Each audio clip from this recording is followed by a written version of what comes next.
Starting in the gym can be overwhelming and straight up confusing. Here's your guide to starting in the gym and doing your best to stay consistent.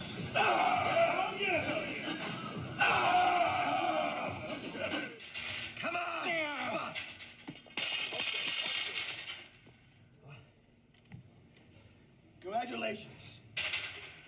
You achieved failure.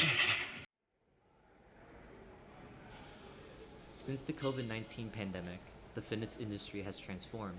Gyms closed, but more people are using social media like Instagram and YouTube to work out. For me, I find social media to be a valuable tool as it has guided me throughout my early fitness journey. But as I continue to use social media as guidance, I find myself comparing my progress to others and felt like I was not good enough. This can be a common experience for many people who use social media for fitness guidance or inspiration. So I went around Washington Square Park and asked people if they use social media as a guide for their fitness journey and if they share some of the feelings that I have felt. I do work out. I lift a little bit, but I've been running like a lot primarily. Not professionally bodybuilding, but I like to work out when I have time. But I'm sure he's like built, he's big. I wish I can build like that.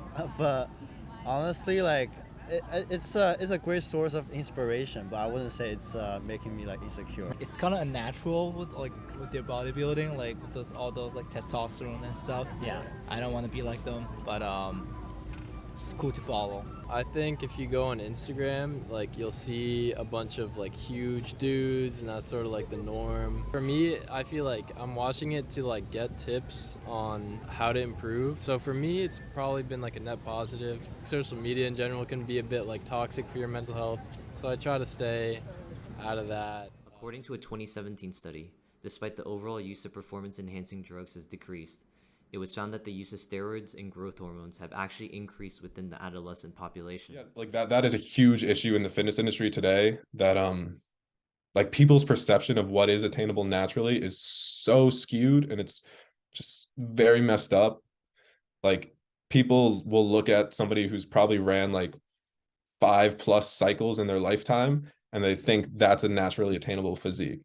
I wouldn't want somebody to look at me and say, I want to look like that. I would just want somebody to see the journey that I've gone on and realize that they are 100% capable of doing just the exact same thing. In the fitness realm, there's always going to be somebody who is lower body fat percentage, who is moving more weight, who is more aesthetically, fits the mold of like that figure that you're looking for. I think it is harmful in that sense of comparison. That I think that's the worst thing you can do is get on social media for the point of comparison. It's a rabbit hole, it's something that you're never ever going to win, because there's always going to be somebody who is ahead of you, and no matter what realm you are looking at on social media.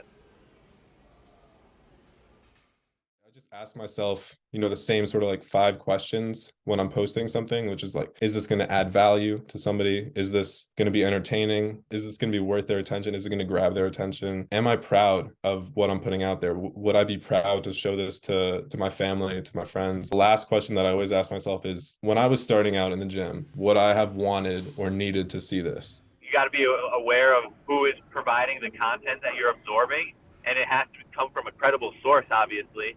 I think it could be a really quality resource to just expose somebody who wouldn't necessarily have access to that type of knowledge. Never compare yourself on day one or wherever you're at in your journey to somebody else, because you have no idea where they're at with their own journey.